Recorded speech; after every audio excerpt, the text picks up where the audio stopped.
Hello guys, welcome back to our YouTube channel. My name is Swapnil Suryavanshi और आज है हमारा day 8 beginner to pro investor series का। तो आज के वीडियो में हम जानेंगे फेस वैल्यू, बुक वैल्यू और मार्केट वैल्यू के बारे में। तो सबसे पहले आता है फेस वैल्यू। जो फेस वैल्यू होती है शेयर्स की, वो बहुत ही नॉमिनल वैल्यू होती है, यानी कि वो शेयर सर्टिफिकेट पे मेंशन होती है। जो सबसे पहले कंपनी स्टार्ट होती है तो वो सबसे कम रेट में फेस वैल्यू पे शेयर्स डिस्ट्रीब्यूट किए जाते हैं। तो वो शेयर सर्टिफिकेट पे ये प्रिंटेड होते हैं शेयर की वैल्यू। और अभी इक्विटी कैपिटल का एग्जांपल देता हूँ, मतलब इसका कि उसका face value into number of share. तो वो कैसे निकालते हैं इक्विटी जो कैपिटल है। तो मान लीजिए कि आपने 10 रुपये का 10 लाख शेयर्स डिस्ट्रीब्यूट किए, तो उसकी इक्विटी कैपिटल आती है कि 1 करोड़ रुपीज़। तो ये मतलब इसके बारे में फेस वैल्यू का इतने जानने की जरूरत नहीं है डीप में, ये फिक्स होती है और ये टाइम के साथ चेंज नहीं होती है। और इसके लिए इन्वेस्टर जो होते हैं वो इसके ऊपर इतना ध्यान भी नहीं देते। तो इसके बाद सेकंड आता है इसके बाद आता है कि बुक वैल्यू। तो बुक वैल्यू मतलब कंपनी की एक्चुअल वैल्यू रहती है। तो इसमें इसको कैसे निकालते हैं, तो इसके लिए एक फॉर्मूला है कि कंपनी के जो एसेट्स रहते हैं, कंपनी नेट एसेट, उसको डिवाइड करते हैं नंबर ऑफ आउटस्टैंडिंग शेयर्स से।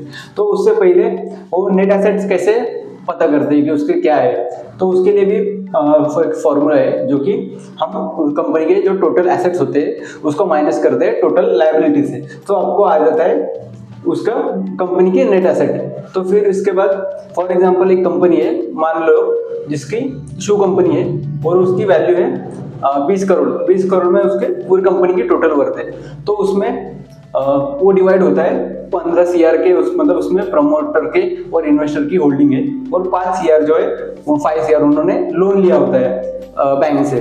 तो इसको तो हम इसे कैसे कैलकुलेट करेंगे, तो ये होती है पूरी बुक वैल्यू ऑफ कंपनी जो 15 से 15 सीआर है। तो फिर इसको हम लोग क्या करेंगे, इस फॉर्मूले में डालेंगे कि उसको जो 20 सीआर है उसमें से माइनस 5 सीआर करेंगे, और उसको जो नंबर ऑफ आउटस्टैंडिंग शेयर्स, तो नंबर ऑफ आउटस्टैंडिंग शेयर्स हमने लिए थे 10 लाख के, तो उसको वो आ जाता है 20 सीआर माइनस 5, 15 सीआर। तो 15 सीआर को हम 10 लाख से डिवाइड करेंगे तो बुक वैल्यू आ जाती है 150 रुपीज पर शेयर पे। तो इस प्रकार हम बुक वैल्यू कैलकुलेट करते हैं। बुक वैल्यूज को कैलकुलेट करने का और एक फॉर्मूला होता है कि इक्विटी जो कैपिटल होती है प्लस रिजर्व, उसको डिवाइड करते हैं नंबर ऑफ आउटस्टैंडिंग शेयर से, तो भी बुक वैल्यू आ जाती है। तो इसमें टेंजिबल एसेट्स ही लेते हैं अगर बुक वैल्यू कैलकुलेट करना रहेगा, जो कि हमने कंपनी नेट एसेट बोला उसमें। तो दो एसेट भी दो टाइप के होते हैं उसमें, एक टेंजिबल एसेट होता है, दूसरा नॉन टेंजिबल एसेट होता है। तो टेंजिबल एसेट क्या होता है, यानी कि कंपनी प्लांट वगैरह हो गए जिसे हम टच कर सकते हैं, उसे टेंजिबल एसेट बोलते हैं। और जो नॉन टेंजिबल एसेट होते हैं, यानी कि कॉपीराइट हो गया या कंपनी का कुछ ट्रेड मार्क हो गया, वो उसका लोगो हो गया, जो कोई यूज नहीं कर सकता, तो इसे नॉन टेंजिबल एसेट बोलते हैं, जो कि हम टच नहीं कर सकते।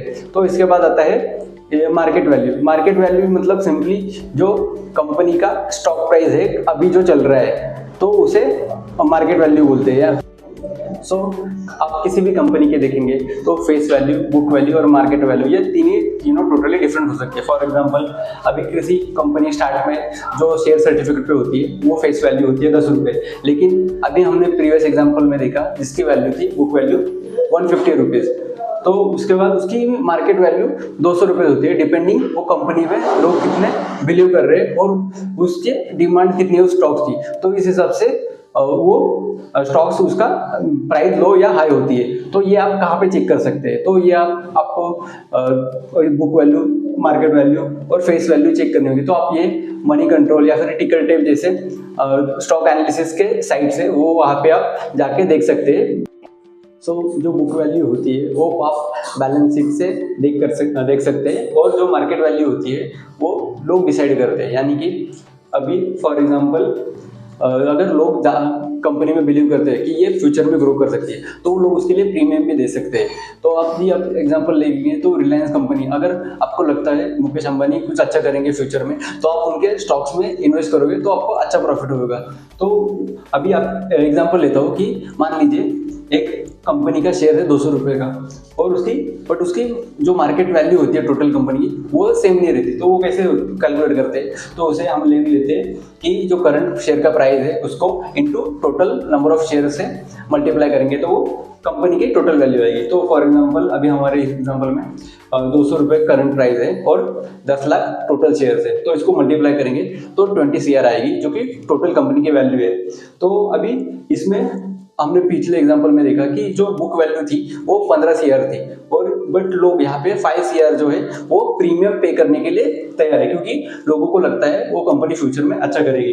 तो अभी आप देखोगे कि इसमें जो प्राइस टू बुक रेशियो है वो कैसे कैलकुलेट करते हैं। तो उसका फॉर्मूला है कि प्राइस पर share divided by book value पर शेयर, तो आपको पीवी रेशियो आ जाएगा। तो यूजुअली पीवी रेशियो जो होगा, जो जिसमें एसेट्स बहुत ज़्यादा होते हैं, हेवी एसेट्स, उनका लो होता है। फॉर एग्जांपल ऑयल कंपनीज हो गई, तो इसका क्योंकि इनके पास मशीन, फैक्ट्री और हेवी टेक्नोलॉजी होती है, तो वो उसमें बुक वैल्यू उसकी बढ़ती है, तो इसकी वजह से उसका लो पीवी दिखता है। तो और इसके अपोजिट में ही आप देखोगे कि टेक्नोलॉजी जो कंपनी होती है उनका बहुत हाई पीवी होता है, पीवी रेशियो। तो क्योंकि उनके एसेट्स जो होते हैं, उनके एम्प्लॉय होते हैं, या फिर उससे उनकी कोई ऐसी टेक्नोलॉजी होती है जो उन्हें पैसा कमा के देती है।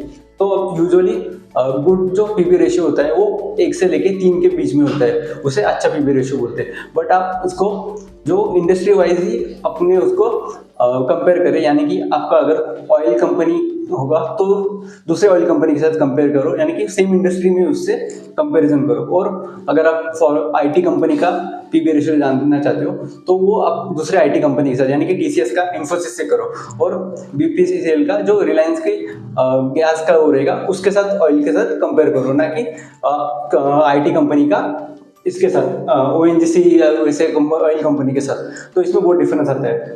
तो आज के वीडियो में तो इतना ही था। तो उम्मीद करता हूँ आपको सबको ये वीडियो अच्छा लगा रहेगा और आप यहाँ से कुछ ना कुछ सीखे होंगे। तो अगर आपको कुछ समझा नहीं रहेगा तो आप दोबारा ये वीडियो देख सकते हैं या पूरी सीरीज देख सकते हैं दोबारा से। तो अगर आपको कुछ भी कमेंट डाउट रहेगा तो वो कमेंट में लिखिए और इस वीडियो को अपने दोस्तों के शेयर कीजिए। Thank you for watching guys.